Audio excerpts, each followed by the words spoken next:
Hello and welcome to LawSikho. Let's talk about the top 10 news developments for the day under 2 minutes for judiciary aspirants. And first of all, we talk about the national news. Now at the outset, let's talk about Fino Payments Bank. So very recently, Deena Mehta, who is essentially a very seasoned finance professional with qualifications in chart and accountancy, then securities law and management studies, has been reappointed as independent director of Fino Payments Bank.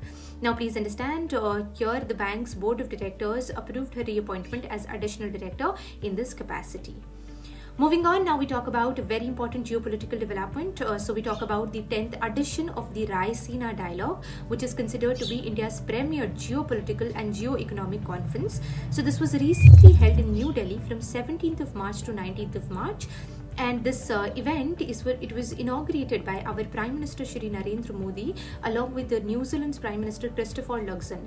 Now please understand, the theme for this year around was Kal Chakra, People, Peace and Planet. Moving on, now we talk about another development whereby a sportsperson has been appointed as an ambassador. So former Indian cricketer captain Krishnamachari Srikkanth has been named the Goodwill ambassador of Vision 2020 India. Now this is an initiative which is aimed at eliminating avoidable blindness. Moving on, now let's talk about India and Australia. So India and Australia, they've agreed to enhance defence cooperation across maritime, land and air domains following the 9th India-Australia Defence Policy Talks, which was concluded in New Delhi. Now this talk, it focused on interoperability, maritime domain awareness, reciprocal forum information sharing and defence industry collaboration.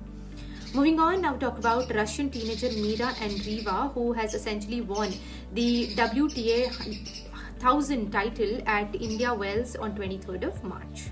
Now with that, let's talk about the top international news developments for the day. And first of all, we talk about boxing and its inclusion in the LA Olympics. So boxing essentially is all set to feature in the 2028 LA Olympics after the International Olympic Committee, its executive board, has essentially approved its inclusion ahead of its 114th session.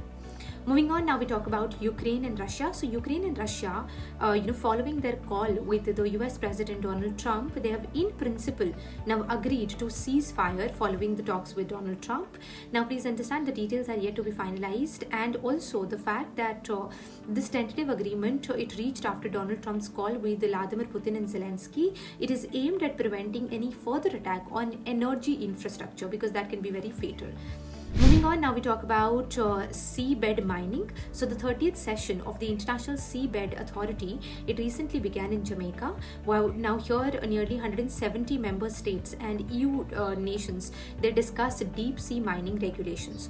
Also, please understand, this authority, the International Seabed Authority, it is established under the UN clause and it oversees seabed mining beyond the national borders while also ensuring environmental protection. Now we talk about a historic development. So Israeli referee Sapir Berman has essentially, or will be making history as the first transgender official to referee an international soccer match overseeing the women's under 17 Euro qualifier. And lastly, New Zealand's Prime Minister Christopher Luxon has now essentially, announced an internship scheme for Indian students and has, further granted a certain amount for the same.